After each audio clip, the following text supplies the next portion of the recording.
Hello guys, आज हम पढ़ रहे हैं कैथेटराइजेशन। ठीक है। लेकिन ये कैथेटराइजेशन वाला टॉपिक सिर्फ प्रोसीजर नहीं है। इससे नॉर्सेट या फिर कोई भी कॉम्पिटिटिव एग्ज़ाम हो उसमें क्वेश्चन आते ही आते हैं। तो मैंने ये वीडियो जो है बहुत एफर्ट से बना रही हूँ। जितनी भी यूट्यूब पे वीडियो थी सभी का निचोड़ इसे एक वीडियो में आपको देखने को मिलेगा, क्योंकि मैंने हर जगह ऐसे क्वेश्चन किए हैं। खुद मैं भी तैयारी कर रही हूँ ना इस चीज़ की, और इसीलिए मैंने सोचा है कि सारा कंटेंट एक वीडियो में बना के डाल दूँ। ठीक है, क्योंकि एक तरीके से मेरे लिए परफेक्टनेस भी होगी कि मैं खुद भी रिवाइज कर रही हूँ, और साथ के साथ किसी को समझाने से ज़्यादा याद होता है। ठीक है, तो सेम मेरा यही है मोटिव कि मैं जितना भी मैंने पढ़ा है ना, मैं सारा यहीं पूरी लगभग 7-8 वीडियो यूट्यूब पे इसकी अवेलेबल है, नॉर्सेट की कैथेटराइजेशन के क्वेश्चंस। तो मैंने सारी की सारी जो है एक जगह पे इकट्ठी लिख ली है, और सारी की सारी इस एक वीडियो में आपको बता दी जाएंगी। ठीक है, तो शुरू करते हैं भाई कैथेटराइजेशन। ठीक, कैथेटराइजेशन, और कमेंट करके ज़रूर बताना लास्ट तक देख के कि कैसी लगी।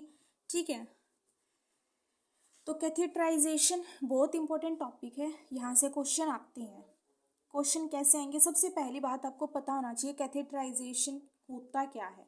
देखो, कैथेटराइजेशन एक प्रोसीजर होता है जब कोई प्रॉपर यूरिनेशन नहीं कर पाते, यूरिन नहीं का फ्लो जिसका इम्प्रॉपर हो जाता है, किसी की कोई सर्जरी होनी है, लंबे टाइम तक वो उठ नहीं सकता, बेड रेस्ट दे रखा है उसको, या फिर प्री सर्जिकल पोस्ट सर्जिकल में, या फिर कोई बीपीएच वाली कंडीशन है, या फिर हम मतलब बहुत सारी कंडीशंस होती हैं। किसी को यूरिनरी रिटेंशन है, किसी का रिफ्लेक्स अच्छे से नहीं हो रहा, न्यूरोलॉजिकल कंडीशन।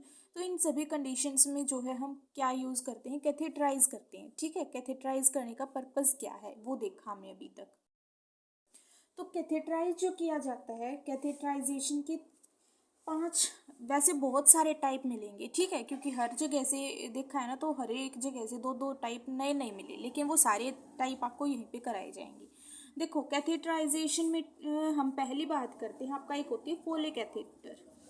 फोले कैथेटर ट्यूब है, ये बहुत ज़रूरी है। सबसे ज़्यादा यूज़ जो होती है ना हॉस्पिटल में, वो फोले कैथेटर ही यूज़ होती है। इसको हम इनड्वेलिंग कैथेटर भी बोलते हैं। क्या बोलते हैं? Indwelling catheter. फोले कैथेटर को इनड्वेलिंग कैथेटर भी बोला जाता है। ठीक है, और सबसे ज़्यादा यूज़ होती है हॉस्पिटल्स में। ठीक, साथ के साथ बात की जाए तो ये इसको रिटेंशन कैथेटर भी बोला जाता है। क्या बोला जाता है? Retention catheter.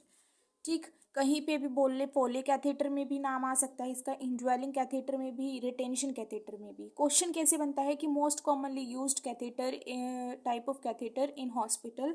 तो ऑप्शन में आपको कोई एक नाम देगा इन तीनों में से, और आपको पहचान लेना है कि मोस्ट कॉमनली कौन सा यूज होता है आपका, पोले कैथेटर, इंड्वेलिंग या रिटेंशन।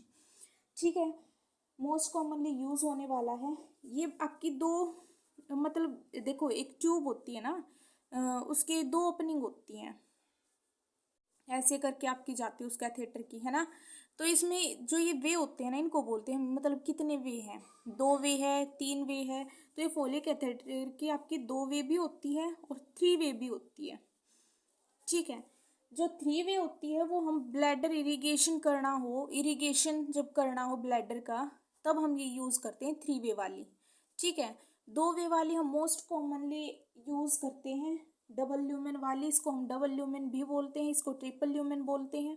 तो ये डबल ल्यूमेन वाली जो होती है ना, नॉर्मली हम यूज़ करते हैं यूरिन उसको फिट करने के लिए, यूरिन अच्छे से निकल आए ब्लैडर से। ठीक है, कोई ऑब्स्ट्रक्शन है उस वजह से। और 3 में हम इरिगेशन करते हैं, 3 वे वाली, 3 ल्यूमेन वाली जो है इरिगेशन में यूज़ होती है। ठीक है, ये थी पहली टाइप ऑफ कैथेटर। इसके बारे में सिर्फ इतना ही पता होना चाहिए कि पोले कैथेटर का दूसरा नाम क्या है, रिटेंशन कैथेटर है, और क्या है, इनड्वेलिंग कैथेटर है। मोस्ट कॉमनली यूज होने वाला कैथेटर है हॉस्पिटल्स में 2 वे 3 वे, 2 double lumen triple lumen. Double lumen normally use करते हैं, ट्रिपल ल्यूमेन हम सिर्फ इरिगेशन के टाइम पे यूज करते हैं। और एक चीज़ और, जब हम यूज़, ये बाद में बताएंगे प्रोसीजर के टाइम पे। चलो अब सीरीज में यही पढ़ो। दूसरी होती है टेम्परेली कैथेटर। टेम्पोरली कैथेटर कौन सा होता है? ये कैथेटर यानी कि हम टेम्परेरी यूज़ करते हैं। Temporary use you mean single lumen होता है, इसके अंदर सिंगल ल्यूमेन वाली होती है, इस टाइप से होती है ये। इस टाइप से इसकी फॉर्मेशन होती है, इस टाइप की फॉर्म होती है इसकी टेम्परेरी कैथेटर की। ये हम मेनली टेम्परेरी कैथेटर एक बार यूज़ हो गया उसको रिमूव कर सकते हैं, ठीक है, डिस्कार्ड कर सकते हैं। इसमें आपके एग्जांपल आते हैं K90 और K91, ये टेम्परेली यूज़ की जाती है, ठीक है। मोस्ट इम्पोर्टेंट थिंग, इसको हम BPH में यूज़ नहीं करते हैं। क्वेश्चन कैसे आएगा, BPH किसी पेशेंट को है तो उसमें हम किस टाइप का कैथेटर यूज़ नहीं करेंगे। BPH में हम ये टेम्परेरी कैथेटर वाला यूज़ नहीं करते हैं, ठीक है। टेम्परेरी कैथेटर K90 K91 होता है, आगे से ये शार्प टाइप होता है, इसीलिए BPH यानी कि उस प्रोस्टेट ग्लैंड एनलार्ज है, उसके अंदर इंजरी हो सकती है, उसके अंदर हम ये टेम्परेरी कैथेटर यूज़ नहीं करते। Third kind of catheter is suprapubic catheter. Suprapubic catheter ये कौन सा होता है? अब मान लो किसी कोई पेशेंट है, उस यूरिनरी ब्लैडर से होगा ना, यूरेथ्रा, ये यूरिनरी ब्लैडर है आपका, ये नीचे यूरेथ्रा है, यानी कि मान लो आपका यूरेथ्रा में कोई ऑपरेशन वगैरह होगा, यहाँ से हम जो है कैथेटर डाल नहीं सकते और ब्लैडर में डालना ज़रूरी है, तो हम सुप्राप्यूबिक रीजन से जो है इन अंदर कैथेटर डालते हैं, तो ये होता है आपका सुप्राप्यूबिक कैथेटर, ठीक है। सुप्राप्यूबिक कैथेटर का दूसरा नाम बोलें तो इसको पेस्टर मशरूम या फिर प्रेशर भी बोला जाता है, pressure catheter, pressure mushroom type of catheter कौन सा है आपका? सुप्राप्यूबिक, क्योंकि ये मशरूम शेप का होता है, इस टाइप से इसकी मशरूम शेप मिलती है, ठीक है। प्रेशर मशरूम और प्रेस्टेर, कोई भी एक नाम दे देगा, सुप्राप्यूबिक कैथेटर को क्या बोलते हैं? Pressure catheter, Pasteur catheter, mushroom catheter, PMS MPS, कैसे भी करके इसको याद कर लो, ठीक है। उसके बाद आते हैं काउडी कैथेटर। काउडी कैथेटर कौन सा होता है आपका? काउडी कैथेटर जो होता है ना, स्पेलिंग देखते रहना। काउडी कैथेटर आपका मेनली यूज़ कब किया जाता है? जब पेशेंट को BPH हो, BPH वाले पेशेंट के अंदर हम काउडी, इसकी जो टिप होती है आपकी कैथेटर जो हम डालते हैं, उस कैथेटर की टिप जो होती है थोड़ी बेंड टाइप में होती है, जिसकी वजह से वो प्रोस्टेट ग्लैंड को डैमेज नहीं करती, ठीक है, इसीलिए उसको नाम दिया गया है काउडी कैथेटर, ठीक। काउडी कैथेटर यानी कि आपकी टिप जो होती है वो मुड़ी हुई मिलेगी थोड़ी सी, ठीक है, काउडी। और इससे याद भी कर सकते हो, काउडी यानी कि क्या था वो, कोडी, हाँ हाँ, कोडी नू नहीं एक हरियाणवी में वर्ड यूज़ करते हैं, कोडी होना यानी कि बैंट होना, ठीक है, तो उसी के लिए हम ये बोल सकते हैं कि ये कोडी हो रही है, मुड़ी हुई है, तो कोडी कैथेटर किस में यूज़ करते हैं? BPH में यूज़ करते हैं। उसके बाद आ जाओ fifth type of catheter, condom catheter. Condom catheter कौन सा होता है? ये मेनली आपका प्रोलॉन्ग मंथ, कई महीने तक आपको यूज़ करना है, कॉन्डोम जैसी शेप का ही होता है, ठीक है, कॉन्डोम जैसी शेप का ये कैथेटर होता है और ये आपका लगाया जाता है, ठीक। ये कैथेटर 2-3 महीने तक आप यूज़ कर सकते हैं। तो इसका दूसरा नाम होता है एक्सटर्नल कैथेटर, ठीक है, दूसरा नाम क्या रहता है? एक्सटर्नल कैथेटर, ठीक है, एक्सटर्नल कैथेटर भी इसको बोलते हैं। सिक्स टाइप ऑफ कैथेटर होता है आपका मेलिकोट कैथेटर। मेलिकोट कैथेटर कौन सा होता है? जो कि आपका 4 विंग्ड होता है, यानी कि इसमें 4 अलग अलग वो मिलेंगी, ठीक है, 4 ओपनिंग्स होंगी, ऐसे जो ये ट्यूब बनाई है ना, ऐसे ऐसे करके 4 पार्ट होंगे इसके, तो मेलिकोट जो होती है वो 4 विंग्ड होती है।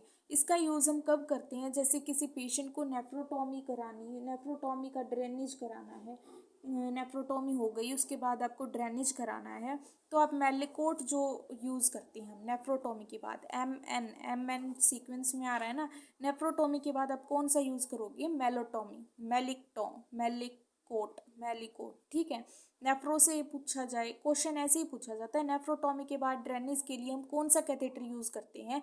तो N के बाद क्या आएगा? M, मेलिकोट कैथेटर हम यूज़ करते हैं। उसके बाद आता है 6th 7th कैथेटर होता है मेटल कैथेटर। ये आपका मेटल का बना होता है पूरा। यूज़ क्यों करते हैं? डायग्नोस्टिक पर्पस के लिए हम इसका यूज़ करते हैं। 8th टाइप ऑफ कैथेटर आपका होता है पेसर कैथेटर। पेसर जैसे मैंने बताया ना, पेसर इसी को प्रेशर नहीं है, सॉरी ये पेसर है आपका। जो पेसर कैथेटर सुप्राप्यूबिक कैथेटर को बोला जाता है। पेसर कैथेटर या फिर Pasteur catheter, pacer catheter, pressure catheter, mushroom catheter, ये सारा एक ही है। ठीक है, उसके बाद आते हैं 9th kind of catheter, plastic catheter. Plastic type का होता है ये कैथेटर। एक हफ्ते तक आप इसको यूज़ कर सकते हो। पीसी प्लास्टिक एक हफ्ते तक यूज़ कर सकते हो। ठीक है, 1 वीक के लिए। ये पॉइंट आप अपनी जो भी नोटबुक जहाँ पे भी लिख रहे हो एक सीक्वेंस में लिख सकते हैं। प्लास्टिक के बाद आता है रबर या लेटेक्स कैथेटर। रबर या लेटेक्स कैथेटर, ये कौन सा कैथेटर होता है? ये आपका रबर का बना हुआ होता है। 2 से 3 हफ्ते तक यूज़ कर सकते हैं इसको। एज अ फोले कैथेटर की तरह इसी को फोले कैथेटर भी आप टर्म दे सकते हो। फोले कैथेटर आपका रबर या लेटेक्स कैथेटर। और क्या नाम थे फोले कैथेटर के? इंज्वेलिंग और रिटेंशन कैथेटर। ठीक है, plastic catheter, pressure catheter, metal catheter. इसके बाद आता है आपका पीवीसी कैथेटर। पीवीसी कैथेटर भी होता है, पॉलीविनाइल क्लोराइड का बना हुआ होता है, इसीलिए इसको पीवीसी कैथेटर बोला जाता है। 4 से 6 हफ्ते तक आप इसको यूज़ कर सकते हो। 4 to 6 वीक्स पीवीसी। पी से 5 याद कर लो, 4 से 6, 5 ऑन एन एवरेज आप यूज़ कर सकते हो। उसके बाद आते हैं सिलिकॉन कैथेटर। सिलिकॉन कैथेटर को आप जो है 3 महीने तक यूज़ करते हो। लॉन्ग टाइम के लिए आप यूज़ कर सकते हो, लंबे टाइम तक सिलिकॉन कैथेटर। 13th हमने पढ़ा आपका नेल्टन कैथेटर। नेल्टन कैथेटर नाम बहुत ज़रूरी है, जो आप नियोनेट्स के अंदर यूज़ करते हो। नए बोर्न बेबी के अंदर यूरिन को एलिमिनेट करने के लिए हम कौन सा यूज़ करते हैं? नेल्टन। एन से न्यूबोर्न, एन से नेल्टन कैथेटर। ठीक है, तो हमने ये कैथेटर के टाइप्स पढ़े जो कि बहुत ज़रूरी थी। एक बार इनको रिवाइज करते हैं फटाफट। सबसे पहले कौन सा कैथेटर पढ़ा हमने? फोले कैथेटर। फोले कैथेटर का दूसरा नाम क्या था आपका? इनज्वेलिंग कैथेटर। इनज्वेलिंग कैथेटर साथ के साथ इसको क्या बोला जाता था? Retention catheter. बिना बुक के ऐसे ही रिवाइज करो अगर ध्यान से सुना है तो। और क्या बोला जाता है? फोले, इनज्वेलिंग या फिर आपका रिटेंशन कैथेटर को और क्या बोलते हैं हम? रबर या लेटेक्स वाला कैथेटर। रबर या फिर लेटेक्स कैथेटर भी हम इसको बोलते हैं। ठीक है, कितनी? 2 ल्यूमेन, 3 ल्यूमेन। 3 ल्यूमेन वाला आप प्रोसीजर में यूज़ करते हो, इरिगेशन में यूज़ करते हो। 2 ल्यूमेन नॉर्मली यूज़ करते हो। इसके बाद आते हैं सेकेंड इज, हमने पढ़ा था सेकेंड आपका टेम्पररी कैथेटर। टेम्पररी जो आप मतलब ज़्यादा टाइम तक यूज़ नहीं करते हो, इसको फेंक देते हो, एक और टाइम यूज़ करते हो। ठीक है, ये होता है टेम्पररी। 2 फॉर्म हमने इसमें पढ़ी, K90 और K91। ठीक है, कॉन्ट्रा इंडिकेटेड होता है बीपीएच के अंदर। तीसरा हमने पढ़ा कौन सा आपका? सुप्राप्यूबिक। सुप्राप्यूबिक का 2-3 नाम और थे। सुप्राप्यूबिक कैथेटर को हम मशरूम कैथेटर भी बोलते हैं। इसी को हम जो है आपका pacer catheter, pacer, pressure catheter, इन ये 2-3 नाम इसके आते हैं। कब यूज़ करते हैं? जब आपका यूरेथ्रा में कोई सर्जरी वगैरह हुई हो तो डायरेक्ट वहाँ से आप नहीं कर सकते, इसीलिए सुप्राप्यूबिक का यूज़ किया जाता है। इसके बाद हमने बोला था कोडी कैथेटर। कोडी कैथेटर यानी कि जो आगे से थोड़ा कोडा हो, यानी कि बैंड हो। कब यूज़ करते हैं? बीपीएच में यूज़ करते हैं। लास्ट हमने पढ़ा था एक्सटर्नल कैथेटर, या फिर दूसरा नाम इसका क्या था आपका? कॉन्डोम कैथेटर, जो आप लंबे टाइम तक यूज़ कर सकते हो। ठीक है, 6th हमने पढ़ा था आपका नेल्टन। नेल्टन रिवाइज करो, नेल्टन न्यूबॉर्न के अंदर यूज़ करते हैं। 7th कैथेटर हमने यूज़ किया था मेटेलिक कैथेटर, जो आपका मेटल का बना होता है, डायग्नोस्टिक पर्पस के लिए यूज़ करते हो। 8th हमने पढ़ा हमारा कौन सा कैथेटर? पीवीसी वाला, पॉलीविनाइल क्लोराइड। पी से 5 दिन के लिए यूज़ कर सकते हो। उसके बाद हमने पढ़ा था सिलिकॉन वाला, लंबे टाइम तक यूज़ कर सकते हैं, 3 महीने तक। उसके बाद हमने पढ़ा प्लास्टिक कैथेटर। प्लास्टिक कैथेटर 1 हफ्ते तक। ठीक है, आपका मेटल कैथेटर हो गया। एक सबसे मेन आपका मैलिकोट कैथेटर। मैलिकोट कैथेटर की कितनी विंग होती है? 4 विंग होती है। कब यूज़ करते हो? नेफ्रोटॉमी जब हुई हो तो उसके बाद यूरिनरी ड्रेनेज के लिए हम मैलिकोट कैथेटर यूज़ करते हैं। ये तो था कैथेटर के जितने भी टाइप थे। हर एक जो भी यूट्यूबर है वो दो तीन बता रहा है, कंप्लीट किसी ने नहीं बताए। कंप्लीट मैंने एक जगह पे सभी की वीडियो देख के कंप्लीट लिखी है और कोई बुक्स में से देख के, ठीक है। टोटल इसके अलावा आपको नहीं मिलेंगे, ये ओवरऑल है। उसके बाद आ जाओ कैथेटर के बाद इसके प्रोसीजर पे। देखो, जब भी हम पोजीशन पहले पता होनी चाहिए, जब भी हम ये शुरू करते हैं तो आपका पोजीशन कौन सी देते हैं। मेल में हम पोजीशन देते हैं सुपाइन, ठीक है। मेल में कौन सी पोजीशन देते हैं, सुपाइन पोजीशन।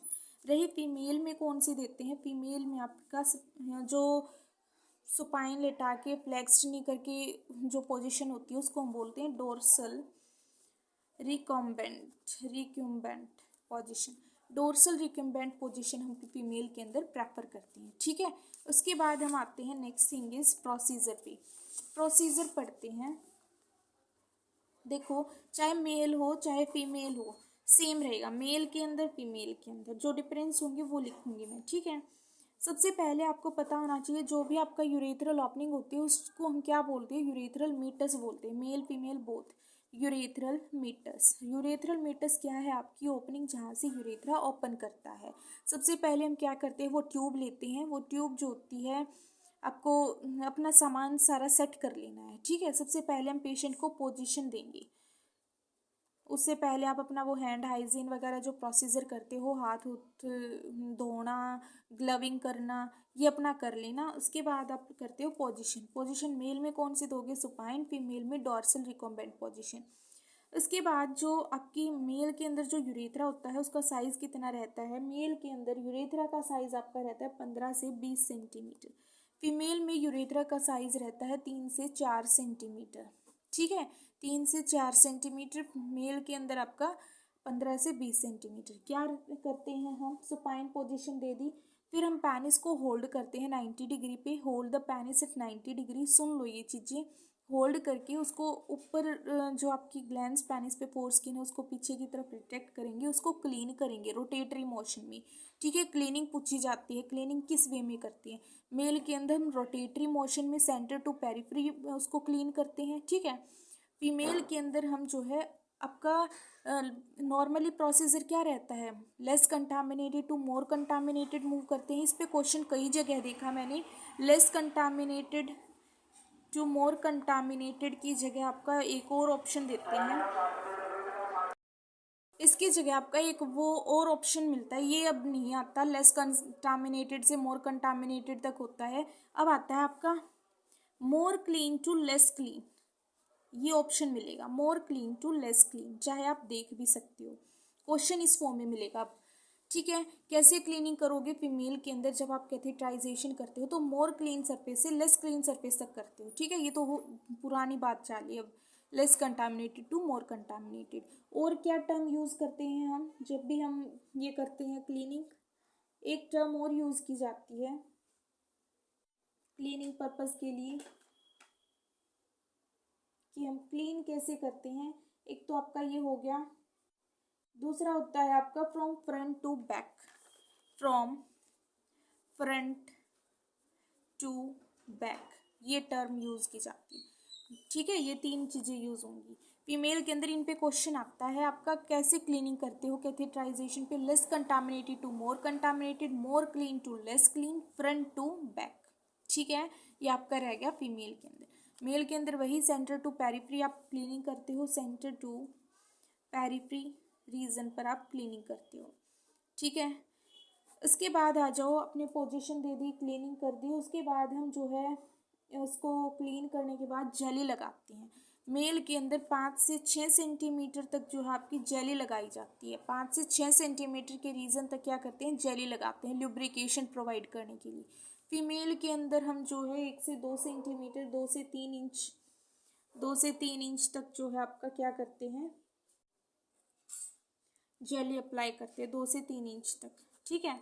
2 सेंटीमीटर या 2 से 3 इंच जो आप क्या करते हो, जेली अप्लाई करते हो। मेल के अंदर 5 से 6 सेंटीमीटर जेली अप्लाई करने के बाद वही आपका जो वो ट्यूब इंसर्ट करते हैं। ट्यूब कितनी इंसर्ट करते हैं, जब तक आपका यूरिन अपीयर नहीं हो जाता तब तक आप उसको इंसर्ट करते हो। अब जितना 8 से 9 सेंटीमीटर पे आपका ये यूरिन अपीयर होने लग जाता है मेल के अंदर, होने के बाद 1 इंच उसको और अंदर डालो। क्यों डालते हैं? जैसे आपका ये ब्लैडर है, अब मान लो यहाँ से एंट्री इतनी हो गई, वो यूरिन यहाँ पे, वो बैलून यहाँ फूल गया, यहाँ फूल गया, तो आपको इसी को ब्लॉक कर देगा और ये आपका ऑब्स्ट्रक्शन यानी कि फटने तक की चांसेस क्रिएट कर सकता है। इसीलिए उसको 1 इंच और अंदर डाल दो ताकि वो अंदर वो हो जाए, फिक्स हो जाए।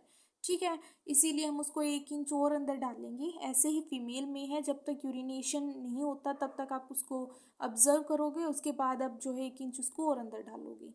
ठीक है, इसके बाद आपका वही कितना 1 इंच डालना है, इंसर्ट करते हो, ये सारा सेम प्रोसीजर आपका रहेगा।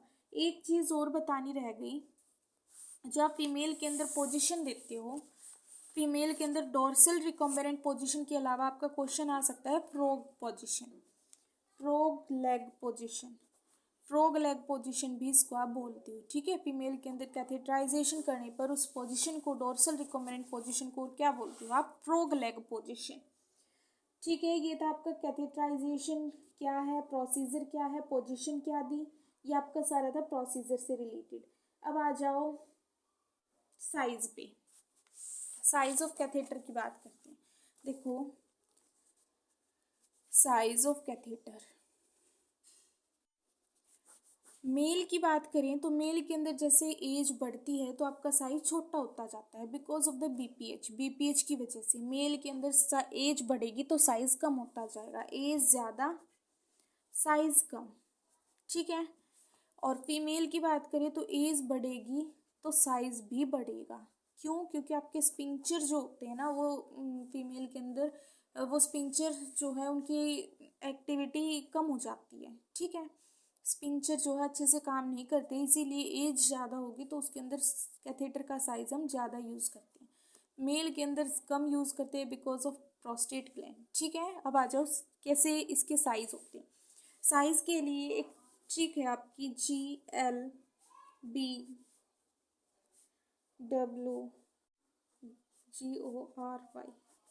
देखो, ये सारे कहीं कहीं दे रखा है आपका वाइट गोरी ट्रिक बनाने के लिए, ऊपर वाले छोड़ दिए, लेकिन पता तो होना चाहिए ना, हम ऐसे नेगलेक्ट नहीं कर सकते चीज़ों को। सबसे पहले आता है GLBW गोरी। देखो, GL गर्लफ्रेंड को BMW चाहिए और वो उसमें बैठ के क्या बनना चाहती है? गोरी मैडम बनना चाहती है, मैंने तो ऐसे याद किया है। GLBW गोरी, GLBW गोरी। जी से क्या रहेगा आपका? लाइट ग्रीन कलर रहता है, जो ये ग्रीन कलर दिख रहा है ना, ऐसा कलर रहेगा। ठीक है, येलो ग्रीन मिक्स मिलेगा, येलो ग्रीन। एल से होता है आपका लाइट ब्लू, एल से होता है लाइट ब्लू, बी से होता है ब्लैक, डब्लू से वाइट, जी से आपका डार्क जो ग्रीन होता है, ओ से ऑरेंज रहता है, आर से रेड रहता है, वाई से येलो रहता है।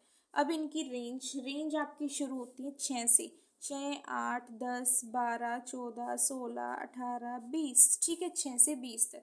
जो चिल्ड्रंस होते हैं उनके अंदर आप मेनली 6 से 10 वाले यूज़ करते हो चिल्ड्रंस के अंदर। ठीक है, 12 से 14, 16 जो आप यूज़ करते हो ये फीमेल के अंदर यूज़ करते हो। 16 से 18 जो आप यूज़ करते हो ये अडल्ट मेल के अंदर यूज़ करते हैं। ठीक है, ये था आपका साइज़ का।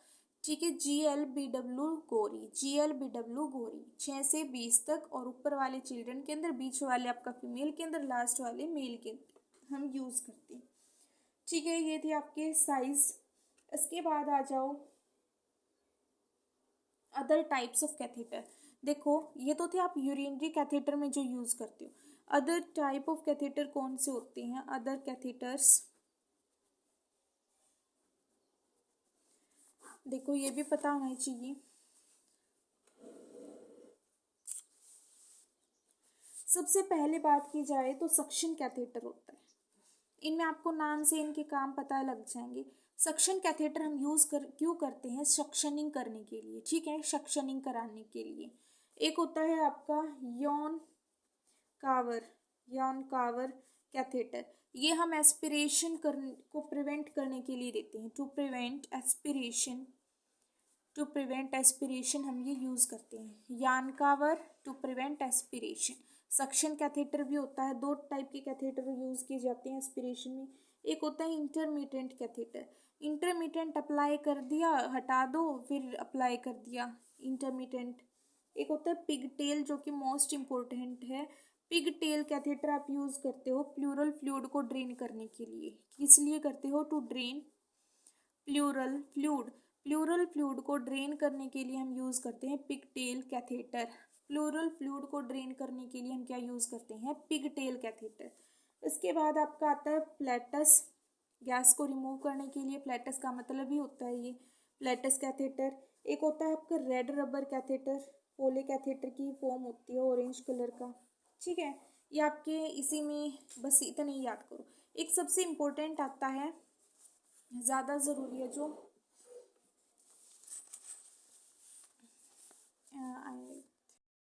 एक आता है आपका स्वान गंज कैथेटर। ये कौन सा कैथेटर होता है? इंपॉर्टेंट है ये कैथेटर। इसकी आपकी सेपरेट वीडियो मिलेगी यूट्यूब पे, डायरेक्ट नहीं मिलेगी। ठीक है, एक ही में सारे कैथेटर नहीं होंगे, ये कहीं कहीं मिलेंगे।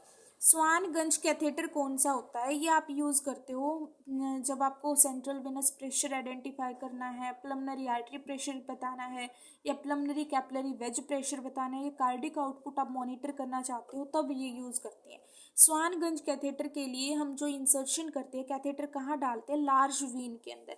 जैसे आपकी सब क्लेविन वीन हो गई, ठीक है, सिर्फ क्लेविन वीन होगी, पोर्टल वीन होगी, जो लार्ज वीन होगी ना उनके अंदर एक कैथेटर डलेगा, जैसे सब क्लेविन वीन। और किस लिए डालते हैं? पर्पस क्या रहता है? टू आइडेंटिफाई आपका CVP central venous pressure. Normal कितना रहता है आपका? 2 से 8 mmHg। सेंट्रल वेनस प्रेशर 2 से 8 mmHg होता है। प्लमनरी आर्टरी प्रेशर आपका कितना होता है? प्लमनरी आर्टरी प्रेशर 10 से 20 रहता है। ठीक है, CVP आपका 2 से 8, प्लमनरी आर्टरी प्रेशर 10 से 20। और कौन सा रहता है? प्लमनरी कैपिलरी वेज प्रेशर। ये कितना रहेगा आपका? प्लमनरी कैपिलरी वेज प्रेशर रहता है आपका 6 से 12। 6 से 12।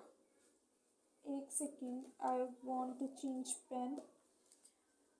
6 से 12 mmHg।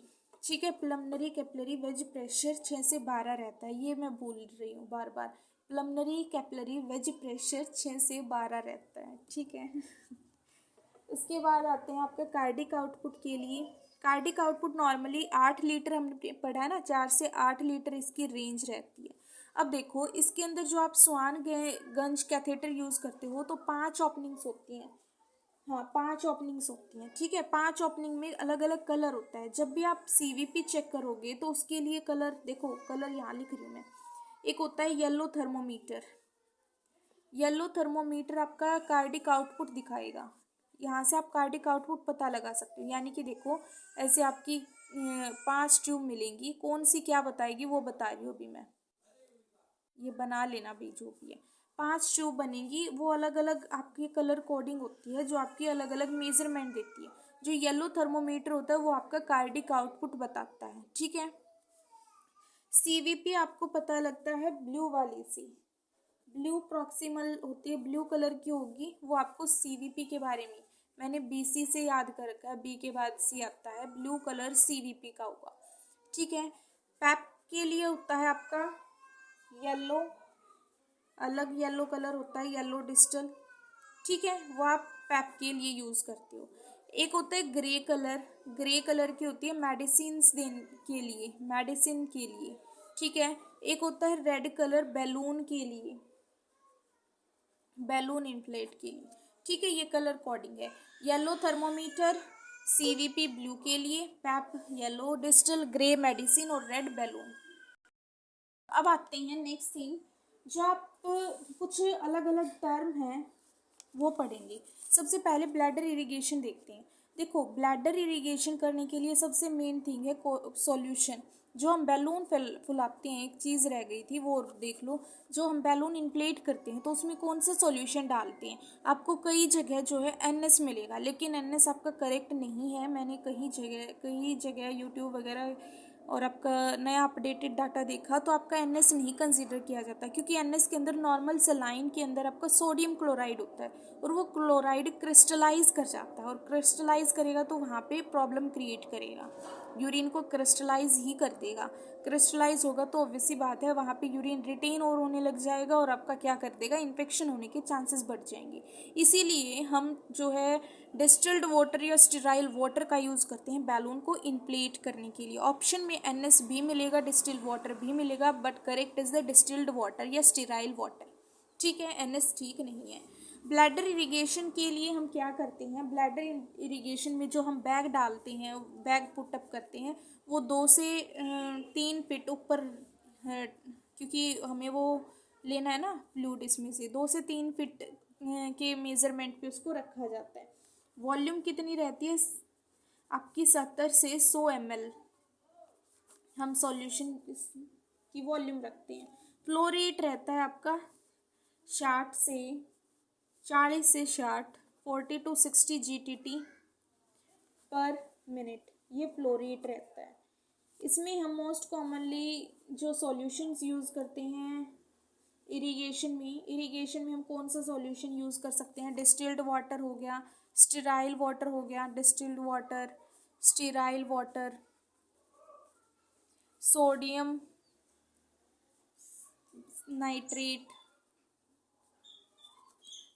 नाइट्रेट यूज़ करते हैं, आपका सिल्वर नाइट्रेट यूज़ करते हैं, सोडियम सिल्वर नाइट्रेट, पोटेशियम पर मैग्नेट KNO3, पोटेशियम पर मैग्नेट, मुझे फॉर्मूला याद नहीं है, पोटेशियम पर मैग्नेट लिख लेना इसको, 1:10,000 की रेशो में ये होता है। ठीक है, सोडियम नाइट्रेट हो गया, सिल्वर नाइट्रेट हो गया, आपका स्टेराइल वाटर हो गया, डिस्टिल्ड वाटर, पोटेशियम पर मैग्नेट हो गया। एक आपका 2% बोरिक एसिड यूज़ करते हैं, 2% बोरिक एसिड यूज़ करते हैं। ठीक है, ग्लिसरॉल यूज़ करते हैं। ये क्वेश्चन कैसे पूछेगा, आपको पूछ लेगा कि कौन सा सॉल्यूशन हम यूज़ करते हैं ब्लैडर इरिगेशन में, उनमें से कोई एक ऑप्शन इनमें से होगा और बाकी अलग मिलेंगे, तो आपको पहचानना है। तो डिस्टिल्ड वाटर, स्टेराइल वाटर, आपका sodium nitrate, silver nitrate, potassium permanganate, glycerol, 2% boric acid, ये हम यूज़ करते हैं। ठीक है, कैपेसिटी कितनी रहती है आपकी बैलून की, देखो जो हम बैलून इन्फ्लेट करते हैं मैक्सिमम कितना इन्फ्लेट कर सकते हैं, आपका 10 से 30 लीटर, 30 ml, लीटर और ml बहुत अंतर है। 10 से 30 ml जो है हम उसमें क्या करते हैं, इन्फ्लेट करते हैं कि इसको उसके बैलून को, इतनी कैपेसिटी होती है आपकी 10 से 30, नॉर्मली आप करते हो 10-15 तक। ठीक है, उसके बाद आ जाओ जो यूरो बैग होता है, यूरो बैग जिसके अंदर कलेक्शन रहता है, उसको आप कितने दिन में चेंज करते हो, 1 वीक के अंदर आप उसको चेंज करना होता है, 7 दिन में। ठीक है, या फिर 14 दिन में, ज़्यादा से ज़्यादा 7 दिन उसकी चेंजिंग वो होती है, 7 डे। उसके बाद आता है यूरो बैग की कैपेसिटी कितनी है, ये भी ज़रूरी है। यूरो बैग की कैपेसिटी 2000 ml होती है। कितनी कैपेसिटी रहती है यूरो बैग की, 2000 ml। ठीक है, यूरो बैग कैपेसिटी 2000 ml। ठीक है, एक चीज़ और है इम्पोर्टेंट, जो ट्रिपल ल्यूमिन कैथेटर होते हैं 3 वाले, वो आप कब यूज़ करते हो, वो आप यूज़ करते हो BPH में, TURP में। ये क्वेश्चन आता है, ट्रांसयूरेथ्रल रिसेक्शन प्रोस्टेक्टमी अगर की गई है तो उसमें आप कितनी ल्यूमिन का यूज़ करोगे, 3 ल्यूमिन जो है आपका यूज़ किया जाता है कैथेटर 3 ल्यूमिन वाला TURP या BPH में। ठीक है, 7 दिन में आपको चेंज करना होता है और कैपेसिटी कितनी रहती है, 2000 ml। एक होता है, एक क्वेश्चन यहाँ से है, क्रेडी मैन्यूवर। क्रेडी मैन्यूवर एक साइन होता है, मैन्यूवर यानी कि आपका एब्डोमेन पे प्रेशर लगा के यूरिन पास कराने की कोशिश कराना। क्रेड मैन्यूवर क्या होता है, आपका एब्डोमेन पे आप प्रेशर लगा रहे हो, अपना हाथ एब्डोमेन पे रख के दबा रहे हो कि यूरिन नीचे निकले, ये होता है क्रेडी मैन्यूवर। ठीक है, ये भी क्वेश्चन आया हुआ है। एक टर्म एन्यूरिया डिसयूरिया, ये तो पता ही होगा। एन्यूरिया यानी कि यूरिन का एब्सेंस होना, पॉलीयूरिया ज़्यादा होना, dysuria difficulty in urine, pain होना। एक होता है स्ट्रेंग्यूरिया, जो कि मैंने अलग सा देखा, स्ट्रेंग्यूरिया क्या होता है आपका, इसमें स्लो और पेनफुल यूरिनेशन होती है, ऐसे ऐसे स्लो और पेनफुल यूरिनेशन आपकी रहती है, स्लो और पेनफुल यूरिनेशन। ठीक है, बस और इस चैप्टर में ऐसा कुछ भी नहीं है, जो हमने पढ़ा है वो इतने ही थे और यही चीज़ें थी। ये इसके अलावा कैथेटराइजेशन में कुछ भी नहीं है। ठीक है, क्योंकि मैंने बहुत जगह से देख के सारा डाटा कलेक्ट किया है और एक जगह आपको मिल रहा है। तो बताना वीडियो कैसी लगी, इससे बाहर कुछ नहीं आएगा।